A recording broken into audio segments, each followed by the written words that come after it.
మీతో ఎవరైనా ఆర్గ్యూ చేస్తూ ఉన్నారా? మాటి మాటికి గొడవలు పడి మిమ్మల్ని తప్పుడు వాళ్ళని చేస్తూ ఉన్నారా?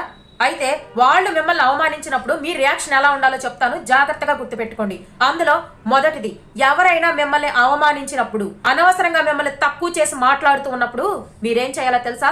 వాళ్ళతో ఆర్గ్యూ చేయొద్దు. మీ గొప్పలు మీ నోటితో చెప్పుకోవద్దు. మీ రియాక్షన్ కూడా ఎలా ఉండాలో తెలుసా? నోట్లో నుంచి మాట రాని అవసరమే లేదు, కానీ ఒక చిన్న స్మైల్ ఇచ్చి వాళ్ళ కళ్ళల్లోకి కాన్ఫిడెంట్ గా చూడండి. అదే మీ తప్పు లేదని మీరు ఎలాంటి వాళ్ళు నిరూపిస్తుంది. ఇక రెండవది, ఎవరైనా మీతో అబద్ధాలు ఆడుతున్నారు, మిమ్మల్ని మోసం చేస్తున్నారు అని తెలిసినప్పుడు వాళ్లతో అడిగేయాలి కడిగేయాలి అని చెప్పి ఆర్గ్యూకి అస్సలు దిగకండి. వాళ్ళు అబద్ధాలు చెప్తున్నారని తెలిసి మీరు పొరపాటును అడిగారనుకోండి, మాది అబద్ధం కాదు, నువ్వే అనవసరంగా అపార్థం చేసుకుంటున్నావు అని చెప్పి తప్పు మీ మీదకి నెట్టి మిమ్మల్ని తప్పుడు వాళ్ళని చేసే అవకాశం ఉంటుంది. ఎందుకంటే అబద్ధాలు ఆడేవాళ్ళంటేనే ఎటు నుంచి ఎటు మాయ చేస్తారో ఎవరూ చెప్పలేం కాబట్టి ఆ తప్పులో మిమ్మల్నే తలదూర్చే అవకాశం ఉంటుంది.